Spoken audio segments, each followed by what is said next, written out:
Oh no! We're live. Do? It's What do we 5 in the do? morning, What do we and do? I'm on my laptop because I still don't know where my webcam is. But Mitch is here And why bright and is early. that? Why I is t- that? you You pack all your moved. computer stuff into one box when you move, and you say, "Okay, that's where everything's at," and everything makes it in, all your cables, whatever, your server, blah blah blah. But then the webcam does not, and I have no idea which box it's in. I have stacks of boxes everywhere. I'm in an empty room. I just took off out of the country, but we'll talk about that on the show because I think it's time to get Oh, started in well, five, the show. 4, Oh. 3, 2. Ah!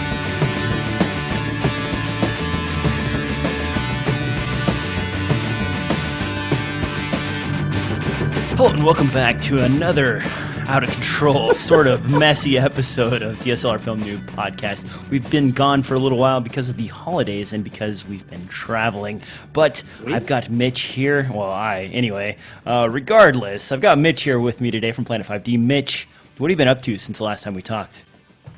Good golly, DJ, that was so long ago I can hardly remember what I do yesterday. Here's some exciting news. You probably can't see that. Those of you who are looking on the web can see I'm holding up a piece of paper with instructions on how to do my colonoscopy coming up next week. Oh, no. No, a week and a half. A week and a half. I got a week and a half. But yeah, my first colonoscopy. Woohoo! I'm so excited. How's that for a show start? Yeah, I'm not excited for you. That sounds awful. Horrible. Myself, I just got back from Singapore. I've been What? gone for about 2 weeks. Volunteered to do some helping out on a sporting events there, and got a free trip out of it. So, They do sports in Singapore? yeah, it was the 8th annual Paralympics. So Really? I volunteered Good some for you. time for that, and anything I could do to write off a free trip out to somewhere is well worth it. Singapore was Yeah. great. Got to travel around the entire country, spent a little bit of time in Taiwan as well, and then got stuck in Canada for a couple days. And so I just What? actually got back last night. Yeah, someone was projectile vomiting on the plane when we were leaving Taipei. And so they shut the flight down. The guy just vomited everywhere, and I don't know what was wrong with him, but no one wanted to touch him. Everybody's wearing these like medical masks, and they brought in a bunch of people for paramedics. And they sterilized the whole thing, and then the plane took off like 3 hours late. So I missed my connecting flight in Vancouver.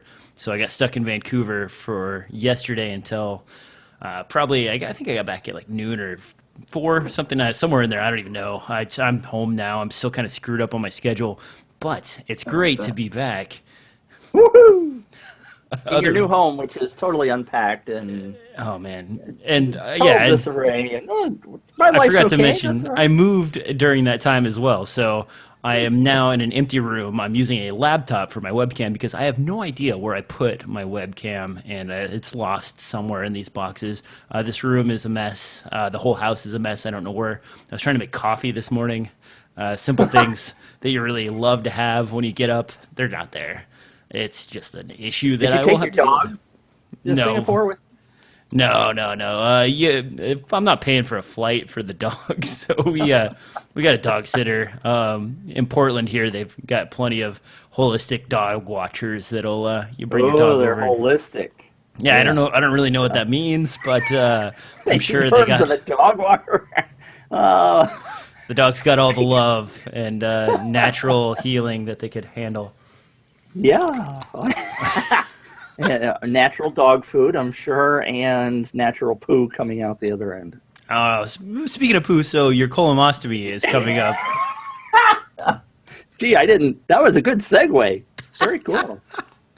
Tell me more. So you have this every year. Is there? Do you do a cancer awareness or something like that on Planet 5D because of your issues in the past? Or And you said you were going to be off today. No, actually, I've been putting off the colonoscopy since I turned 50 because you're supposed to get one every 5 years when you turn 50. And I've just been putting it off. And I'm 58 now, so I finally listened to my doctor who has told me time and time again, hey, let's schedule that. And, they make it easy for you now because then they have somebody call you and say, what time do you want to come do this? And you're like, never. So. Yeah, it's that is not a fun experience. But if you're have you had one? Yes, I have. I had a cancer scare a couple years back when I almost died. Long story, but got the full checkout just to be on the safe side, and it is. Forget this other stuff we're going to talk about. Tell us the story. Oh, well, so. Man, unless you don't want to talk about personal stuff on. It's fine. It's so I'm wandering around at the office. I just got done with the conference, and I head up a flight of stairs, and I felt really weak, and I passed out, and I woke up, and I was like, oh crap, I better call somebody. So I called my wife, and she came and got me and took me to the doctor's office right away. And it turned out that in my upper intestines, I had some kind of rupture, and it dumped like 2/3 of the blood in my body into my stomach, into my abdomen, and it was really bad. So I got a transfusion of, I don't know, 4 bags, maybe 5 bags of blood. That's what killed my mother, by the way. Oh, really? But yeah. Yeah. So it was pretty scary. I was really lucky that I made it to the hospital. They gave me several transfusions, and then had to have some kind of endoscopic laser thing. They go in and they use lasers, and they tie off a section and cut a section out of your intestines and hook it back together again. I mean, I'm not a doctor, but it saved my life. I'm alive now, and that was awesome. And because of that, now I have to get checked out every once in a while because that could happen again. It's sort of a rare deal, and it doesn't happen very often, but once you've had one, it makes you prone to them again. So yeah, don't die, people. If you're sick, just go to the freaking doctor.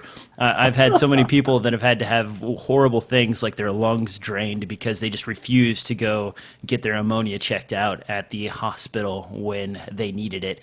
Don't put that off because you want to live. Don't be a Mitch and end up finding out you got gobs of polyps or something going on in there. Just do what the doctor says. Yeah, and I'm extremely healthy normally, so almost dying was really kind of a life-changing experience. I realized that I need to go out and live a little bit more. Well, anyway, let's move on to the show. This is not a life-affirming podcast. This is about camera gear, so let's move forward. Time for the news. Time for the news. I'm going to try this dual screen because I'm using a finger pad on my laptop as well as a giant screen next to me. But I wanted to talk about this because this is kind of weird. And Mitch, I know you have a few people at Planet 5D that really love Leica products. I saw this pop up and I was just kind of confused by what it is. It looks to be a Panasonic LX100 cloned as the D-Lux from Leica.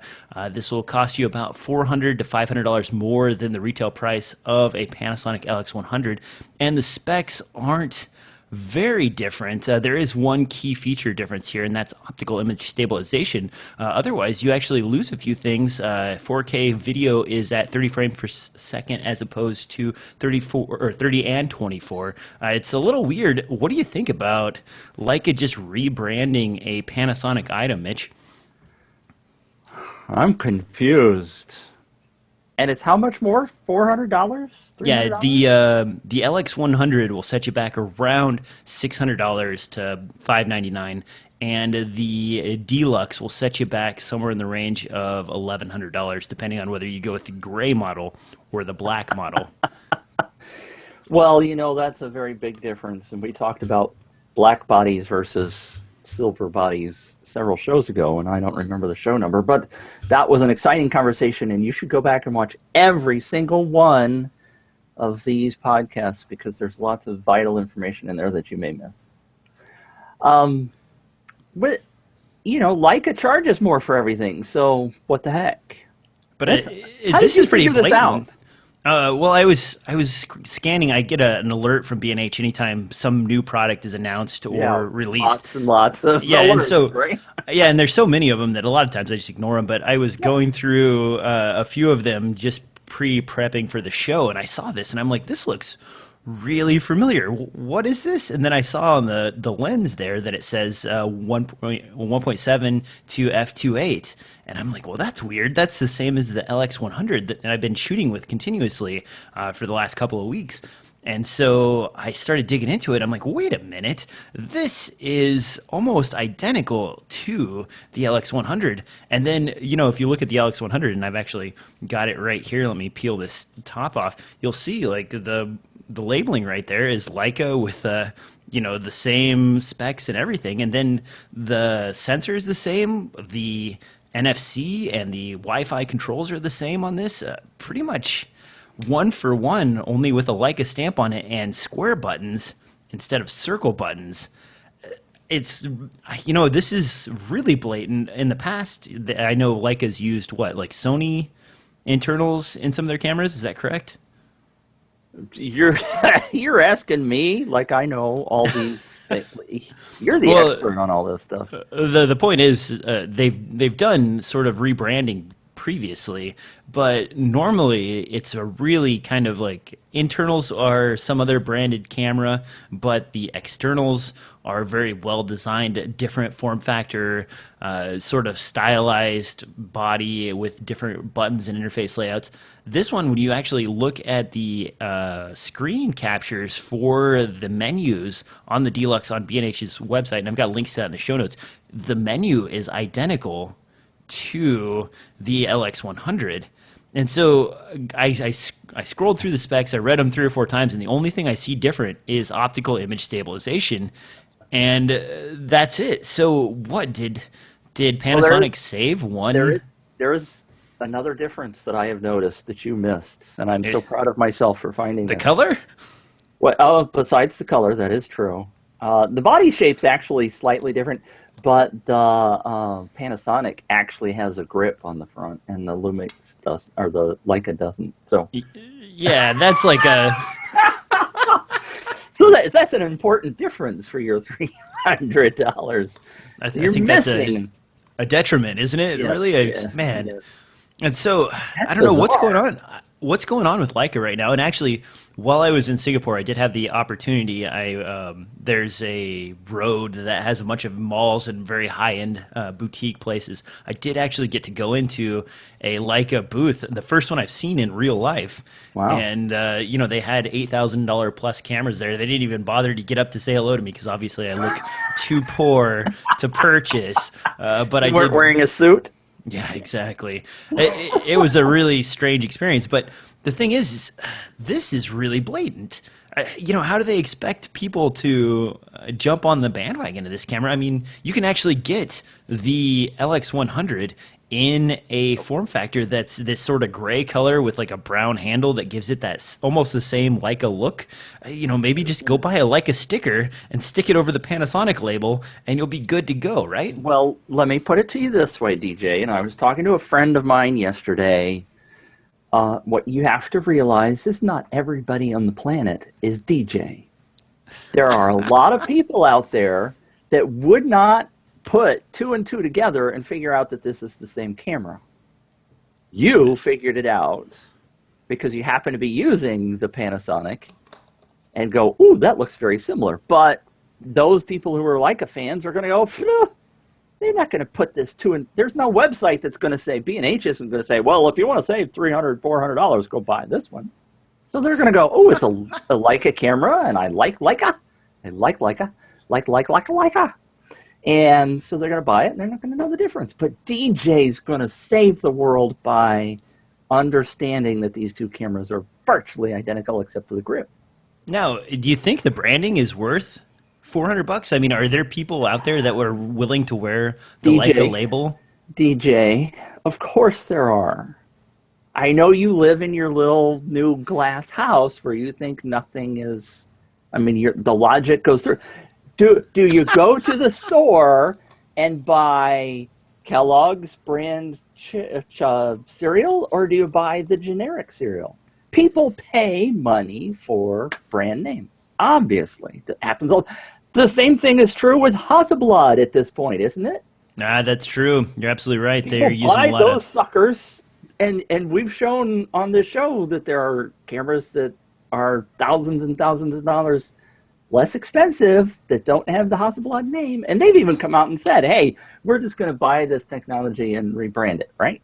And charge. Yeah. So, yes, people do that, DJ. Well, if you want to spend an extra $400 to get image stabilization, that might be worth it to you. Yeah. Go check out the D-Lux. It is available now for full-fledged delivery. Actually, they didn't even have a pre-order stage. It just went straight from not available to available. So swing over, use our affiliate links, because that extra $400, that helps. Yeah. Now, moving on down the line here, actually, this is something we've kind of been talking off and on about for a little while here, and I'm going to throw this up so you guys can see what I'm talking about. This camera has been... Ever since you talked about that guy puking on the plane, now you say throw this up on the screen. Never mind. Sorry. Okay, before I dive into this, one more thing I wanted to talk about on that plane trip. He wasn't the only one. This happened no. 2 or 3 times. Yeah, so... it's a 12-hour flight or 11-hour flight from Taipei to Vancouver, and I'm flying, and I have to go to the bathroom. So I get up and I go to the bathroom, and I'm about to open the door, and suddenly the handle on the door it's really frantic. It's like shaking really fast, and I'm like, well, this is weird. So I open the door up, and this guy shoves me into the bathroom and like pushes me, and I'm like, "What is going on here, man? Hold on!"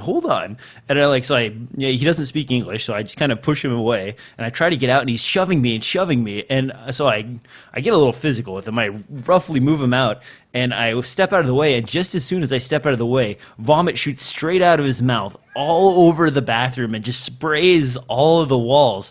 And the guy, he continues to vomit, but he doesn't even bother to open up the toilet. The toilet lid's covered, so he's just vomiting all over the toilet lid, all over the floor, and everything else.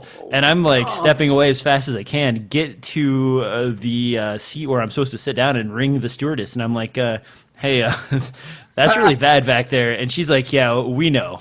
And she just like goes back and like closes the curtain. And I think they were drawing straws to see who had to go clean up that mess. But I mean, who does that? It's crazy. And I was talking to a few other people from Portland that were on our flight, and they said they fly the Taipei route on a regular basis, and a lot of people get really sick on that flight, and they're not sure, if it's the food in Taiwan or what's going on, but it's pretty common to have just explosive vomiting and people sick on that plane. So okay, I have just scratched Singapore off my list. Well, that was to Taiwan. So okay. Next time, if I go to Singapore, maybe I should go through Tokyo or something instead I'm of going through to put Taipei. In the show notes down under the timing section, the very descriptive section of projectile vomiting started at 15:30 and lasted for 20 minutes. No. Man, this is really turning into a holiday show, right? Woohoo! Okay, moving on to actual news here. This is the camera we've been kind of talking about for quite a while, and I've tested it. A lot of people have asked why I haven't done a review on it. This is the ZE-1 camera, and the reason I haven't done a review is because the camera is half-baked. They haven't gotten to 1.0 firmware yet. This thing still has a lot of issues in terms of menu systems, controls, lens support, and everything else, and they're slowly releasing new firmware updates, but the camera's not really ready for prime time. Now, with that said, I've got a link there in the show notes to the pre-order available, I believe, at the middle of December from B&H for the E1 camera. Now, this is a interchangeable micro four thirds camera, but it was started originally as sort of a prototype that made it onto Kickstarter.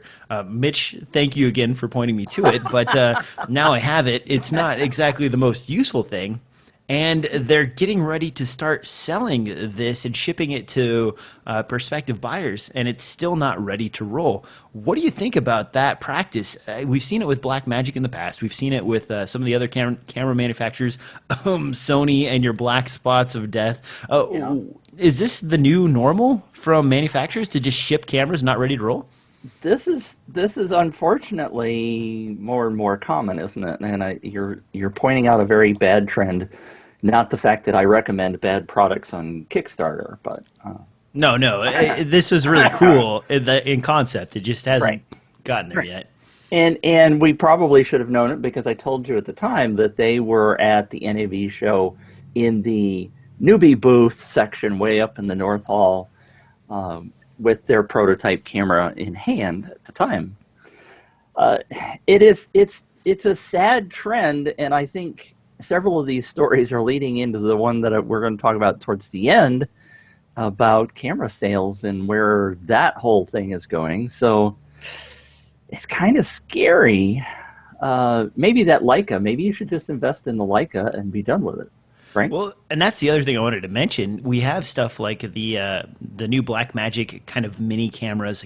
For the life of me, I can't remember what the label is on those Pocket Studio, something of that nature. Whatever. Micro Studio. Yeah, add 20 names to it and then put Blackmagic behind it, and you've got the name. But that camera's running in the $899 to $1,200 range. This is running $600 and some dollars, and Panasonic is already offering the G7, which is a fairly compact micro four thirds camera, flip out screen, full 4K capability, also good for photography, is fully baked, ready to roll.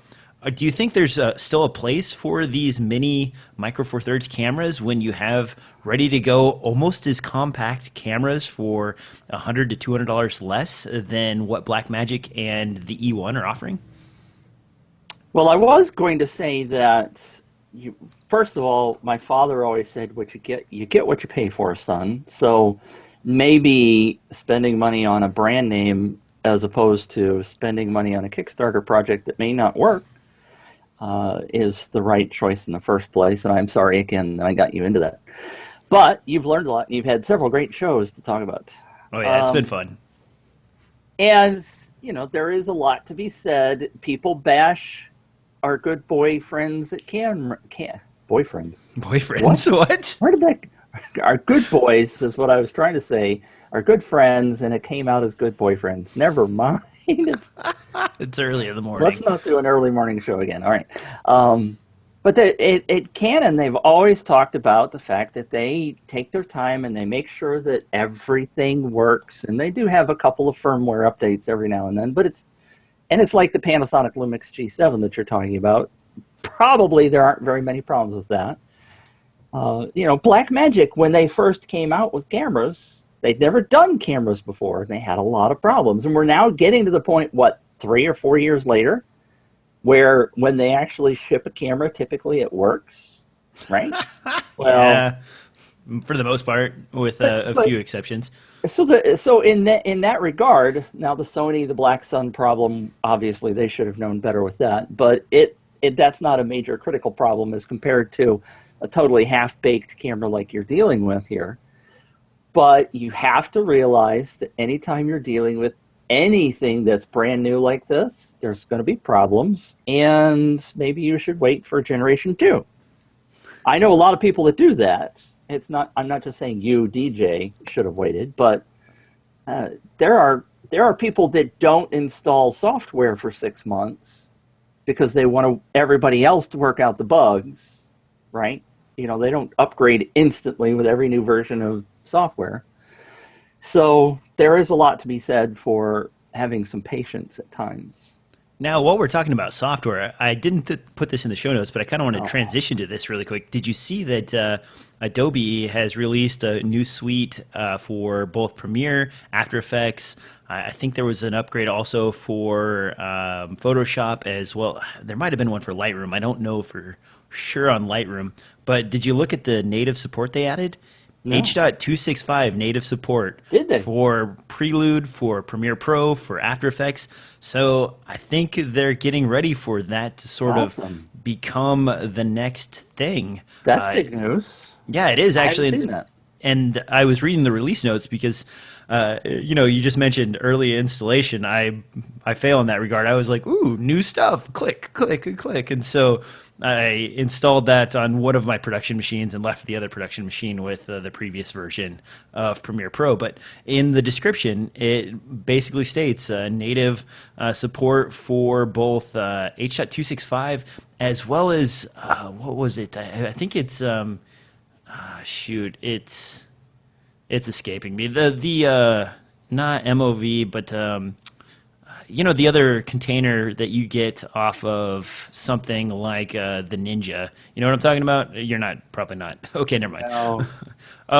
They added support for a few other like 3D file containers that weren't natively supported before, where you had to install a manufacturer's plug-in or whatever. Yeah. And so it's kind of interesting that that's a thing now. That's great. And adding support for that to everything else.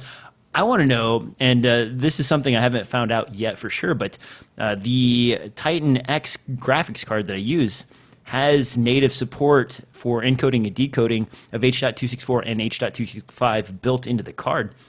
I wonder if there's a way to sort of hardware base edit with Premiere Pro using those cards. So I might need to dig into that further to find out. I know the new 900 series GTX graphics cards from NVIDIA all have a onboard encoding decoding chip to take care of that, so that it's hardware based as opposed to software based. And if that is something that Premiere could take advantage of, that would be very, very sexy. So who's putting out H.265 anywhere?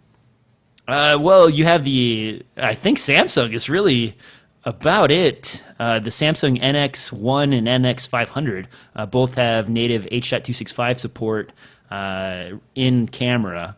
And I'm told, or I'm not told, I've read rumors that the GH5 may, in fact, also support H.265 internal recording, which I expect to see an announcement for that probably at NAB. Right. And that will probably be part of their talk cycle as opposed to a big change. And then, of course, there's all the rumors floating about of Panasonic developing an 8K sensor, 33 megapixels for both consumer and ENG style cameras. So that will probably come out in 2017. Yeah, like we need 8K. Yeah, well, I'm not going to get into that argument because that's, they're just running circles. So what's the big benefit there for H.265? And that's massive compression, right? Yeah, there's the compression, but also you have a better color representation. So you can either utilize the compression portion of it, or you can utilize the compression to incorporate more color information into your stream. So if you have the same bitrate stream as H.264 and H.265, you could actually capture more color information in H.265 than you could in the same bit rate at H.264. So in that regard, more color information means better latitude in post. If you're doing a lot of grading, if you're working with like a flat picture style or any of those things, that could be handy for you. But without native support in Premiere Pro and After Effects and so on, your computer is going to chug like nobody's business, or you're going to have to transcode into another format to work with it. So if I can throw in a plug, cha-ching, and if my soundboard worked, you would hear a cha-ching sound there. The folks over at Cine Martin, which I doubt you've ever heard of, they have been a sponsor of Planet 5D off and on, and they have, for the last, 6, 9, 12 months, been talking about, they've got H.265 technology, and they have a recorder now that records H.265, which we were going to test on Planet 5D, and we just haven't worked out all the details yet. So there is an option out there. Now, obviously, if your camera is not spitting it out, you've got a whole different issue, but you could theoretically record H.265. The thing that's always bothered me about Cine Martin, and bless their little hearts, they're from overseas somewhere, and I don't think I've ever looked it up, but they don't do Mac support, which just drives me bonkers. They're Windows guys and girls, and therefore I kind of went, hello? Half of, or at least 65% of my readers are on Mac, so you guys are leaving out a major hunk of the industry if you're not going to touch Mac. But that's a whole nother story. But I will give them a plug because they have been on the bleeding edge of H.265. If you want to dive into somebody that's doing H.265 a lot, I think they're kind of the experts. Now, while we're talking about massive amounts of data, why don't we swip over to this did we already talk about a 2 terabyte SSD, Mitch? Because I put this in the show notes, and now I'm looking at it and thinking, wait a minute, we might have had this discussion. We did discuss 2 terabyte SSDs some time ago, but I I know the prices have been dropping, and I was very tempted during the Black Friday, Cyber Monday cycle, although my accountant said, "Don't spend any money." Um, If you're not familiar with this, guys, the Samsung released the 850 series, and the original 850 series was limited to 1 terabyte, and that's the 850 Evo and the 850 Pro. The difference between those two, of course, is the MLC memory versus the TLC memory. Of course, triple layer cell. yeah, everybody knows multi-layer that, cell. DJ. Everybody but you. Oh, okay. Well, anyhow, they also recently released a 2 terabyte variant, and it's $650 for the Evo, and for the Pro, I believe it is around $750. The difference again is the multi-level versus the triple-level cell memory they're using in the SLC buffer. We're not a super technical show, so I'm not going to get into all of that, but the point I'm getting at here, and actually on Black Friday over Thanksgiving, there were actual 960 gig and 1 terabyte SSD drives that were priced at $199. Now that puts SSDs at about what? It works out to like 20 cents or maybe 25 cents a gig. That's cheap, and that's why I almost bought one. I was like, "Holy cow, that's cheap!"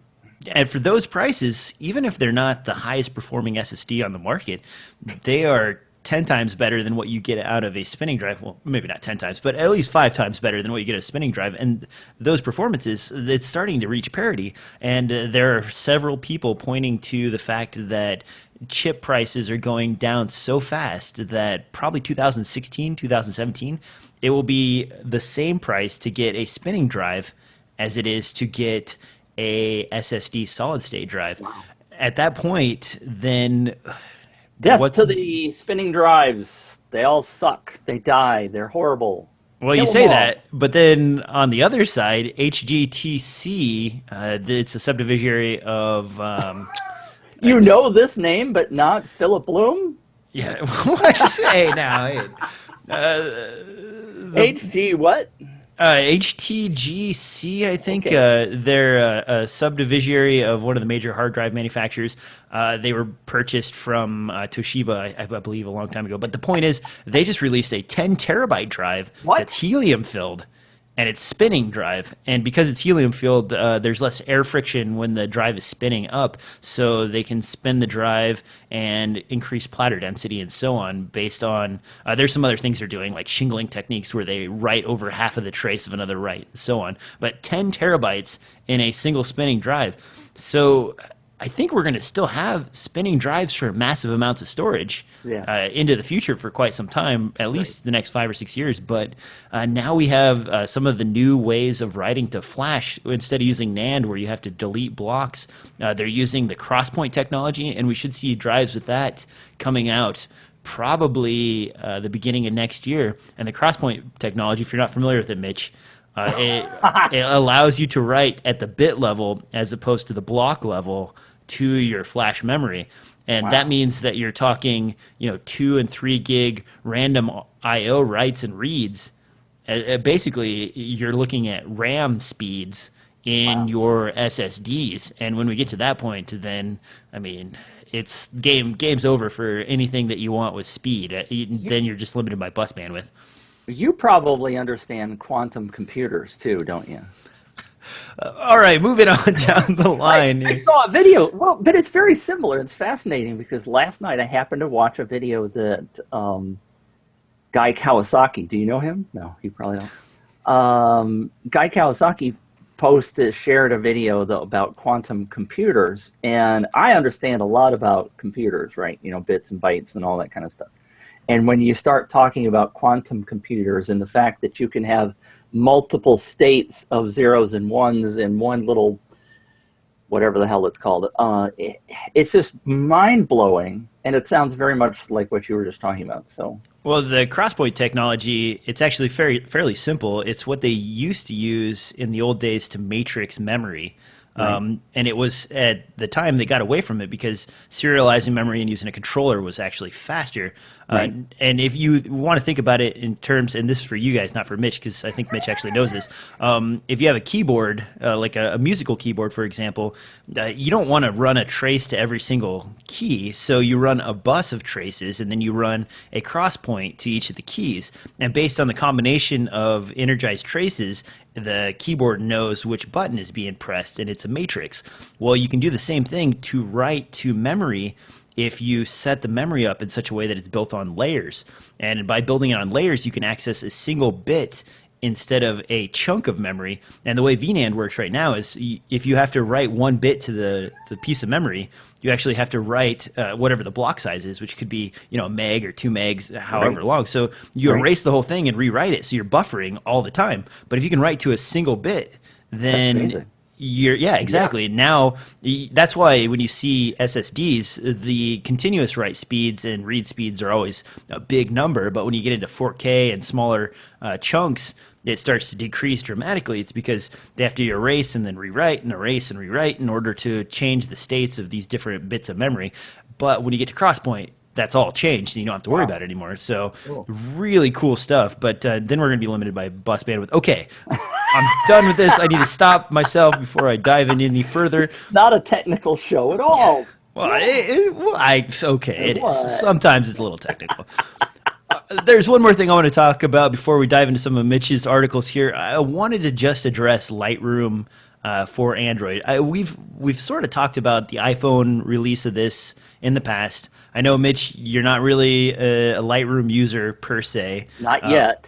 But I took my recent trip to Singapore, and because some of the equipment I was using was already there, I didn't have to bring very much with me. So I thought that would be an excellent opportunity to scale back to as small of a setup as possible, in which case I basically took my Nexus 7 tablet, I took the Panasonic LX100, and I took my cell phone and grabbed a SIM card while I was there.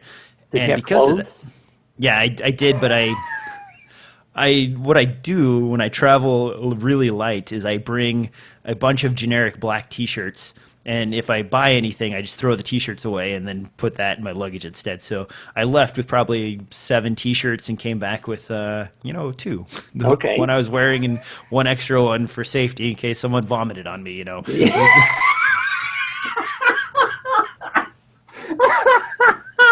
And we've got all the way full circle back to the beginning. But where I was going with that is actually I wanted to see if I could actually get away with filming and shooting stills for a vacation style format without having to carry a laptop and all these other things. And really, I didn't make it work completely yet, and I still have a few catches. But with the Lightroom, and by the way, Lightroom for Android is now free for use. You don't have to have a subscription. If you want to use some of the extra settings or you want to sync it with your cloud, of course, you have to have an account. But otherwise, you can get it for free, same as with the iPhone. You can edit raw DNG files, and you can do basic editing on JPEG files. So basically, I just wirelessly linked up to the LX100, beamed the photos over to my phone or to my Nexus tablet, did my editing, and uploaded them to Twitter, Facebook, or wherever. And it was a fairly easy, seamless process. I wasn't able to get a hold of the raw files yet because I don't have a converter on my phone. I'm testing out converters next week that'll do Panasonic RAW to DNG, but man, that wasn't as bad as I thought it was going to be. Now, Mitch, are you willing to edit your photos for the convenience of lighter travel on a tablet or even your smartphone? I have tried to abandon using a laptop before. Now, granted, at the time I was using an iPad, and that was probably 3, maybe 4 years ago. And it's just too painful. I'm so used to super speeds with SSDs now on my laptop that I'm not willing to give up the pain. I'd rather carry a small, light laptop than to deal with all that, to be honest with you. And I know the technology is getting to the point where it's pretty awesome, but I like my keyboard and I like my laptop, and I still would rather edit on that than a phone or a phablet. I think for me, just aside, while I was in Singapore, my wife and I did 62 miles on foot. What? Yeah, we were averaging about 12 miles a day. Wowzer, good for Yeah, you. just hiking all over Singapore, going out to the reserves and so on. But the thing is, my back was thanking me for not carrying my Yeah. giant freaking laptop with Well, me. yeah, yeah. And so now I'm down to I pulled the trigger on one of the Black Friday deals and got a Samsung Galaxy S2 tab, and it was like $190 or $200. It's an 8-inch version, so it's fairly small, and I'm going to give that a go and see if I can get away with editing. Next trip I take, I'm heading up to the Seattle area to go out to the whatever the waterfront straight thing is here next week or the week after, and I'm going to see if I can get away with just using that, and if I can, that would be great. If not, then the next thing in my repertoire may be a Surface Pro 4 from Microsoft, because that is still a tablet form factor. It's super light, and it still has all of the capabilities of a full Windows device. I will gladly ship you this, DJ. This is a box that I have. It's called the Amazon Kindle Fire that I paid $139 for. I put it back in the box because this thing sucks a rock, and Amazon. I had trouble formatting it. I was going to sell it because I tried it out. I wanted to try an Android thing, and I know Amazon's version of Android isn't really Android, but anyway, I was going to sell the sucker on eBay, right? So I Yeah. went through the reformat process, and it failed. And this thing is totally unusable. I can't reformat it. I can't install a new operating system. I spent an hour and a half on the phone with Amazon, and they said, "Oh, well, just buy a new one. They're cheap enough." So, so I have one that I'll gladly send to you that it doesn't work. But if you want, it's like I could not believe that that was their response, was to just buy a new one. Tablets, I use my Nexus 7 all the time for web surfing and occasionally streaming some media when my wife is watching something else. And it's really handy. I enjoy it immensely. I also I keep all of my manuals on that. So Uh-huh. when I'm out in the Wait, field, wait, back out. You have you read your manuals? yes, I do. So, and this is a pro tip. I don't know if I've talked about this before, Yes, but you have. okay, a PDF reader, Yeah. man, totally amazing. Great way to go. Makes you ready to roll. And so the other thing about the Samsung Galaxy Tab 2 is it's a more of a 4:3 aspect ratio as opposed to 16:9. So reading documents on something like that, it's more like a piece of paper than it is, a widescreen television. Right. It's not going to be as good for video viewing, but for the reading that I normally do, and it's a little overpowered for reading, but hey, Hey. it was on sale, right? Yeah. All That's right, cheap. let's move on because we've wandered all over the place. Did you actually say what's so great about Android mobile Lightroom? Lightroom Mobile? So if you haven't used the mobile version of Lightroom for Android, it basically gives you access to all your curves. It gives you access to the basic brightness controls, contrast, color correction, vignetting, all the things that you would normally reach for. And it's set up, at first you're a little confused by it. You have to push a button on the side and then it brings the menus across. But once you get it sorted out, it's really simple. Scroll through your menus, slide your finger around, and bam, you can do saturation, you can reduce color, you can do spot removals. All of the basic stuff. It doesn't have as many of the really fine-tuned controls like in Lightroom, if you're used to adjusting for a specific type of lens, it does that automatically, but you don't have the feature to really dig in and try and do distortion corrections and so on. But if you're just doing basic editing, which a lot of times, if you're on vacation, you're not going to spend as much time as you would on a full shoot editing your photos. You just kind of want to get them to look fairly nice and dump them out onto the internet. And with that in mind, I think Lightroom for Android does a fine job, and it's free now. So if you want to go test it out, I feel like it's better than Snapseed and some of the other Android editing photo apps that I've used in the past, a little bit more intuitive, and I think it's editor's choice now from CNET and a few other places. So well worth it since it's free. I mean, there's no barrier to entry there. And if you link it with your account, then it does sync presets for your photos, things that you might save in Lightroom. It also will do the face detection and some of the other things that make organizing your photos a little bit better. So those are all things that are pretty nice. Now, Mitch, tell me about this weird FLIR camera thing that, what is this, infrared for your house? You scanning things? What are you doing with this? I'm not doing anything with this sucker because I'm not buying it, but I found it fascinating. This just came out as an announcement yesterday from DJI, and yeah, they're adding the capability for your drone to do infrared.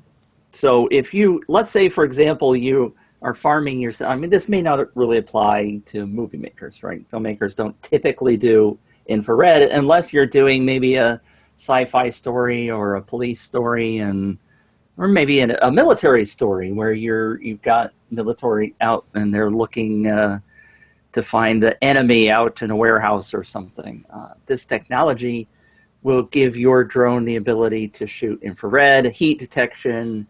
If you want to use it for crops, I mean, there's all of the technologies that infrared and heat detection are used for in the crop and farming world, where they can tell which parts of the crops are bad and which parts are good and how much water they need and all those other kind of things. So it's realistically a fairly big deal to be able to have your little drone flying over. Now, hopefully people aren't going to be using it to spy on their neighbors to say, oh, well, look, Betty's in the shower. I mean, you're not or check on houses to see if someone's home or not, and then yeah, good. I hadn't thought of that one. I instantly went to Betty in the shower, didn't I? or you're looking for, I'm watching the video, there's a video on DJI site, and maybe you're looking for your lost dog out in the woods, and you find a wolf instead or something. I don't know. Actually, there are a few ways to make some good cash, especially in the Midwest. If you have an IR camera and you're a filmmaker, you don't really make films with the IR camera. The resolution's like 640 by 480. Right. Not super high res, but you can go out and do like thermal checks of houses. Because a lot of people need insulation in their homes, they need windows, they need various other things, and you can basically do an energy audit of an entire home with an IR camera. The other thing you can farm yourself out for, and I know a couple of guys that do IR for utilities. Utilities have high voltage lines and electrical infrastructure, and if connectors are weak, they actually begin to heat up, and you can see those in thermal scans. So they sell themselves out as just a filmmaker that goes out and films all of the transmission lines or all of the transformers or all of the power infrastructure and finds hot spots and then sends them back to the utility so that they can be red flagged, taken out of service, and fixed. Those are definitely ways to make money with a camera like this, and especially if it flies. I mean, if you have to pay a helicopter to fly over a line, or you can get a drone to fly over the line, it's much cheaper to do the drone, I would think, than it is to get the hourly rate of a helicopter and a full-fledged camera. Yeah. So there you go, make some money with that.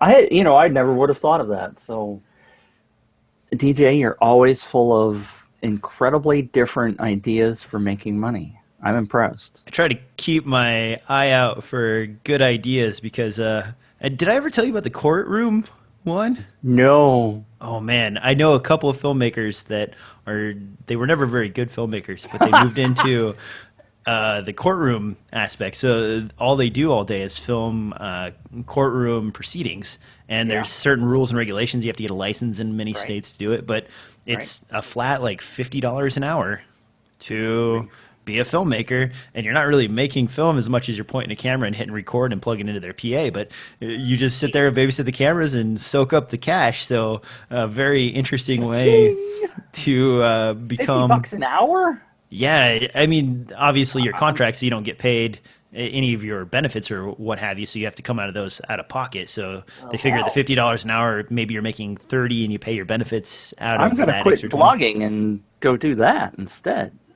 Become a courtroom filmmaker today. and then saturate the market, and now it only pays like $10. Yeah, let's make a course. We can make a course, and we'll sell it for $500 on how We'll to teach be, you how to yeah, be a professional courtroom filmmaker. yeah, perfect. Great sideline business, DJ. All right, we'll talk about that off the air. Moving on down the line, last thing on the list here, and this is actually something kind of interesting and kind of weird. I don't know how much of it is rumors and speculation, how much of it is true, but Yeah. Mitch, this is a link to Planet 5D's post, just sort of musings on Samsung possibly merging, buying, or becoming one with Nikon in their camera department. We've noticed that the NX series from Samsung has kind of been pulled out of certain markets across Europe and Asia, and that has led to speculation that there may be something going on. Samsung has had a lot of developments in the technological aspect of their cameras, but their cameras aren't the most popular in the world.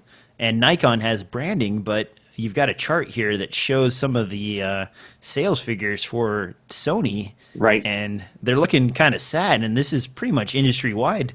Canon's taking a hit, Nikon's taking a big hit, and even Olympus and Panasonic aren't doing amazingly well as far as fourth quarter sales. What do you think about this?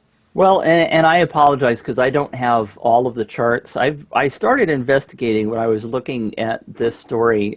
Hugh published this story for us over on Planet 5D, cha-ching.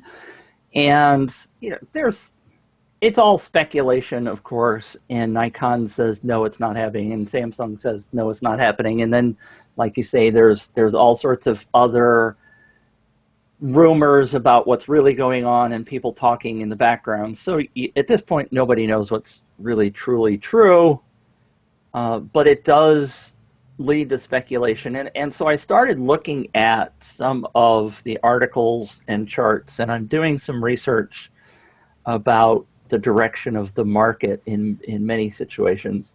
And even to the point where I posted on Planet 5D, if you go into any of the pages on the right sidebar where all the advertising is, where everybody yells at me for having too many ads, but that's a whole other story. There's a poll on the right-hand side that's asking which video brand are you shooting with? And you and I, DJ, have talked about the fact that, well, I shouldn't say the fact. People are constantly talking about, well, I'm dumping. You went to the wrong page. Don't go there. People are constantly talking about, well, Canon sucks, and I'm going to shoot Sony or Blackmagic or Panasonic from now on because Canon's not moving fast enough for what I need. So I threw up a poll. Oh, good. I said the vomit word again. I threw up a poll to ask people, and we have done this in the past, so I'm going to actually go back and look at the older ones to see what the results were before, to find out whether people maybe are really moving over to Sony and some of the other brands. Because like that chart that you showed, oh, now you got it, there you go. The chart that you showed, Sony's digital camera sales is plummeting, right? They've gone from 20 million down to, they're projecting 6 million in 2015. So in the last 5 years, it's just dropped like a rock. And most, like you said, most of the other vendors are reporting the same thing. Interestingly, there are other charts, and again, I apologize because I have some other charts, but they're not ready. I don't have them saved, and when we started to do the show this morning, I didn't have time to grab them. But there are, the DSLR market is dropping. Some people are going back to big boy video cameras. Obviously, you know, Blackmagic and those kind of things are fitting in there. So I'm just really curious to see where the hell this market's going, and that's why I threw the chart in there. I mean, if you're a Sony person, you're panicking, right? And like you said, I'd love to see actual numbers for Samsung. Because how many people go out and buy a Samsung camera as compared to one of the top three, right? Although, getting back from Taiwan and Singapore, I'll tell you, the brands I saw the most were Nikon, Samsung, and Panasonic. Okay, I when you say you saw them the most, you mean in stores or on people carrying Both, them? actually. I Okay. saw a ton of Samsung and Panasonic cameras on people carrying them around. And then the people that were carrying around bigger DSLRs were generally carrying Nikon. Occasionally you'd see like a Rebel T2i or T5i or whatever, but mostly it was those other three brands. Right. But you'd go into a store and you'd ask for like, hey, do you have any Sony gear? And no, we don't have any Sony gear, you know, Really? or do you have any Canon stuff? Well, we have Canon kit stuff, and they would take you over to like this really basic Canon deal. But then their Right. Nikon set, they would have, you know, that giant $5,000 plus Nikon lens on display in a cabinet. You know, I don't know who buys that from a, you know, kind of shady vendor in Singapore, but that was there. And so that kind of leads me to think that Nikon is still a fairly big brand in that area, as well as Panasonic and Samsung. The most Samsung cameras I've seen in the wild anywhere was in Singapore. So that's one thing, but I want to address the Sony issue. And Sony's product line is falling off, I think, for a very important reason. They've just saturated their own product line every single year. You know, I own an A7S, and I know there's the A7S Mark II, and I sort of long for it, Right. but it's a very iterative upgrade to Right. the next camera. They haven't spaced, you know, Nikon and Canon generally wait a couple years, maybe 5 years at the max, to refresh a top-of-the-line tier camera, but Sony has been basically kicking out a new camera in their A7 line every darn Every year. year. And because Yeah. of that, you know, there's only so many people that need a new camera, and they're going to buy that. And there's only so many people that need to upgrade. And when the upgrade is a very small upgrade for a substantial price, you're not going to jump out and buy the new item out of the chute. And that's where like Panasonic has done very well, is because on their small cycle where it's just a minor upgrade, they don't sell much. But when they do their big change, they sell quite a bit, and everybody moves forward to the next camera.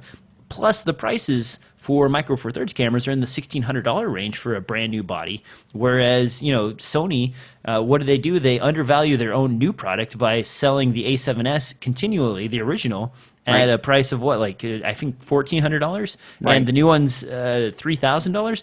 So when you see two cameras that are very similar, you're still going to buy the old camera, and the old camera has already been inventoried, taken out of their this year's stock, and so on. And so they're not going to see the same sales numbers for their new items, which is most likely what is incorporated into this chart for Right. losses. Because Right. you know, at the beginning of the year, whatever you ship, you determine is hopefully sold, or at least units out, and you write them off. So I mean, that's where I see the problem being. With Canon and Nikon, I just see, you know, stagnation. There isn't a ton of new stuff coming from those guys. So what do you buy? You know, you're just sitting and waiting for the next camera to come out, right? Well, it's a fascinating conversation, and I know we could go on probably a long time, but we have, as a consumer public or a professional consumer public, gotten, I think, in the last 7 years since the 5D Mark II was announced, so addicted to camera updates that if things slow down, we get really pissed off and say, well, we're going to switch. I mean, we had this real peak where there was so much new stuff coming out and was so cool that now that things have flattened out and we've got 4K and, you know, all these other things. And I had a great conversation I don't think I had a chance to tell you about, but Craig from Canon Rumors, I don't think I mentioned this, came to St. Louis a couple of weeks ago. Okay. And he and I had a great conversation. And one of the things we talked about was, you know, the 5D Mark IV, 5D Mark IV, yeah, that's where we're going. You know, he still says that Canon's not putting 4K in that. They have no desire to put 4K because they say there is no demand at that camera level for 4K, and they want to put it all in the big boy cameras like the C100, C300, and all that kind of stuff. So, you know, it's just, people are going to be pissed off about Canon and not putting 4K in stuff, but Canon, I still think, is more or less on the right track, because I still talk to gobs of people who have no desire to shoot 4K. They don't want to put in the infrastructure. And, you know, you still get to the delivery platforms. And I don't want to get on a sidetrack about 4K, but fascinating conversation to figure out where these markets are going, especially if you start diving into the numbers. It's really hard to find out. I mean, this chart is Sony digital camera sales. Yeah, and it's not talking about sensors or all the other slices of that same pie that they've got their fingers in. And maybe the video camera's side is going up as opposed to, you know, so all of this stuff is lumped into one chart, which makes it really difficult to kind of do some detailed analysis like we would like to do. And even my little poll on Planet 5D is asking people which cameras are they shooting video with. It's not stills, and we're not looking at all, you know, all that kind of stuff. So I'm just curious to see what the results are, and it's fascinating to me that the original story where we were talking about Samsung maybe selling out to Nikon, I mean, it kind of makes sense, doesn't it? If you're in a business that's decreasing like this chart from Sony, if Samsung's having trouble selling digital cameras, why not license it to Nikon, or why not sell out completely? There's all sorts of things that could be going on in the background. Well, a combination of the two would be a great technology company because, you know, Samsung's got a lot in the development pipeline. Nikon has sort of gotten away from developing a lot of their sensors and are farming those out. So they've got the brand, you know, and now imagine you combine those two and you'd have a workhorse. Now, on the camera front, though, as a Canon shooter, I've been a Canon shooter for years. I still am a Canon shooter, basically, but I have branched out to shoot both Micro Four Thirds and I shoot with my A7S. But I've reached an equilibrium where I don't really need any new cameras. I mean, even the point, my point and shoot here, like I didn't really absolutely need this. I could have just gotten away with shooting with the GH4 as a small body and been fine. And anymore, I look at new cameras, and even the A7S Mark II, which I kind of want, I don't need it. I can't even justify it as a purchase because the A7S gets used just frequently enough to make a valuable item. But a new one? No, not $3,000. I don't know. And I think everybody that got caught up in the buying a new kit pipeline that was going on for the last couple of years, he's kind of reached the same point where they're like, I got the good enough stuff, man. What do I need new stuff for? Exactly. Yeah. Yeah. Very true. Very and for those of us like you and me who typically are quote unquote, you know, dying to report on new cameras. I mean, there's lots of new cameras coming out, but they're all so incremental. They're or clones of each other, like the Leica and the LX100. I mean, exactly. It's hard to, even like Sony, if you look at their point and shoot line, the RX10 and the RX100, I mean, what did they change from last year's model to this year's model? They added 4K internal shooting to both of them. That's great, but you know, that could have been done in software with the previous model, and they could have continued to just sell that as opposed to research and developing a brand new camera. The A7S, you know, everybody really kind of thinks that they probably could have put 4K into that instead of releasing a new body. You know, there's not enough of a move forward to justify these purchases. And when you're talking $3,000 or $4,000, you better be making some money in order to freaking buy the cameras. Yep. And I mean, even me, like I look at my budget sometimes and I'm like, man, you know, I've just barely broken even on a couple of the cameras in my collection, and I slap my forehead and think, man, maybe I should have just gone without instead of purchasing it, because I have to keep track of how much time I can charge on each of those cameras in order to make it a viable purchase. You actually do that? Yeah, I've got a little spreadsheet, and when I bill out for stuff, I bill out and then I mark it off, and I amortization? Yeah, I amortize them so that I know that I've made a Look at choice. You. You have to be sort of cautious because you get into that habit of you're like, ooh, new lens, I want that. Ooh, new lens, I want that. And you buy it, and then you realize like you just bought a bunch of crap that you don't need, and you're eating into your profits. I love having new kit, but I can only justify so much kit before I have to step back and say, look at my spreadsheet here. It says DJ does not need new camera. Go home and shoot with what you got, buddy. I'm thrilled to hear you say that. I'm very impressed. I'm proud of you, because I mean, if you really wanted to go on some rants, I've got a new accountant. I mentioned my accountant earlier, and she is really nailing my feet to the floor about spending. Yeah. I like you, I tend to buy software. Hey, look at this new tool. I might use that, and I go buy it. And you know, $40 later, and you never actually touch the dang stuff, you know? yeah, and if you add that stuff up, which my accounting was horrible before this year.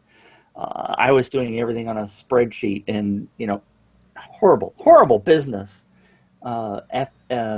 methodology. But when you really start nailing things down, and I'm so impressed that you're actually going and figuring out whether or not a particular device you bought has been used enough to justify it. That's good business, man. You're doing great stuff. I'm impressed. But I bet you most people don't do that. Most people, like me, typically don't spend a lot of time thinking about whether or not they actually use that stuff that they bought. Well, and I have a threshold too, which is my wiggle room. I say if it's under $350 as an impulse buy, Right.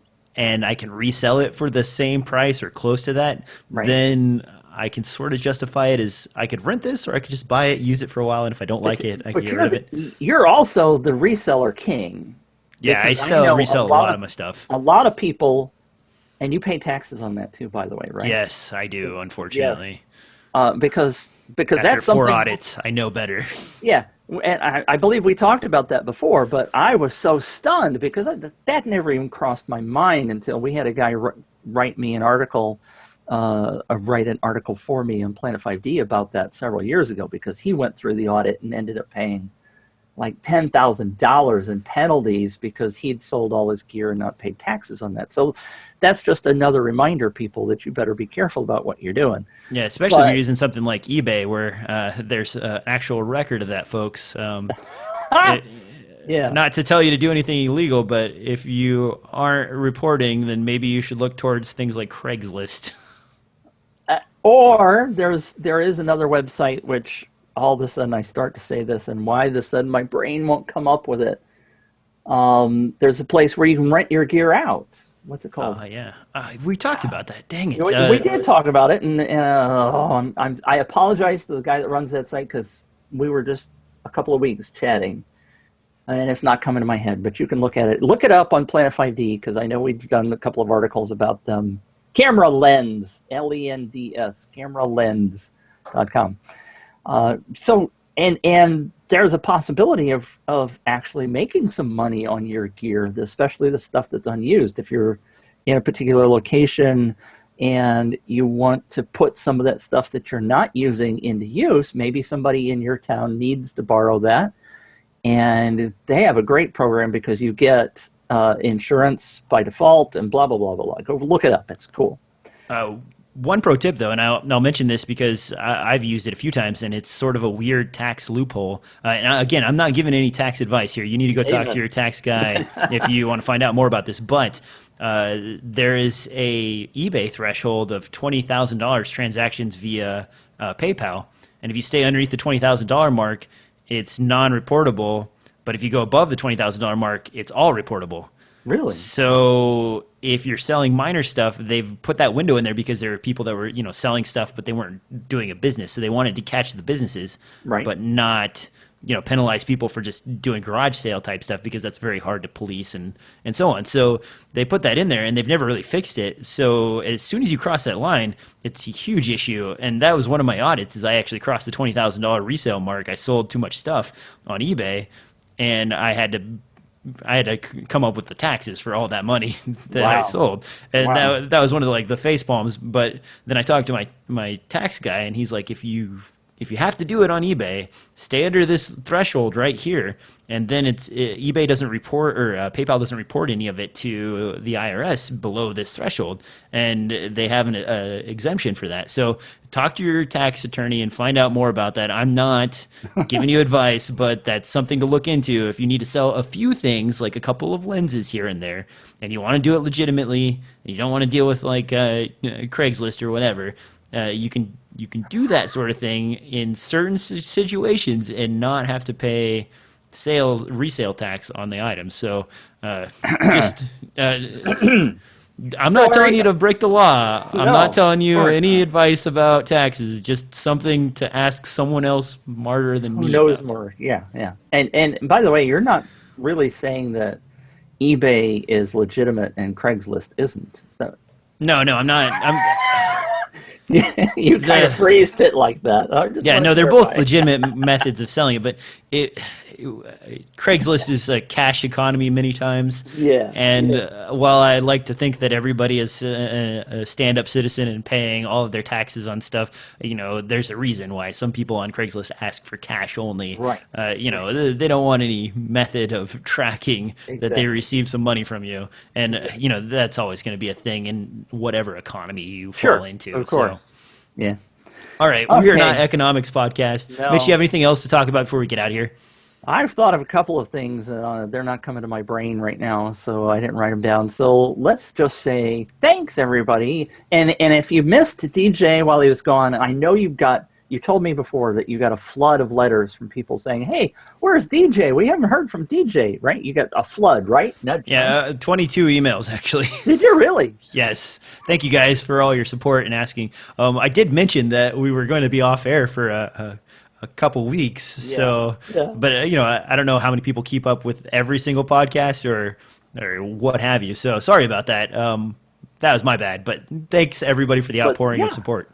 That was really absolutely nice. And for those 22 of you, please go out and rate DJ's show on all of the places that it needs to be rated, so that we get lots of love. Thanks. Thanks for listening to another exciting episode of DSLR Film Noob Podcast, where I promise next week I will find my freaking webcam and we will be back into normal business. I might even have some posters on the wall by such time. Thanks again, Mitch from Planet 5D, for coming out. And you can find this podcast on SoundCloud, iTunes, and anywhere podcasts are distributed. Be sure to rate. Tell us you love us, and write a review, because that helps our rankings in iTunes and helps the show immensely. Someday we hope to actually have some sponsorship. So on that note, we will talk to you next time on another exciting episode of DSLR Film Noob Podcast.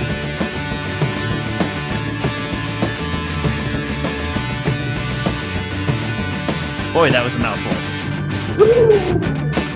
You just stumbled on a single word. Got my pro voice back.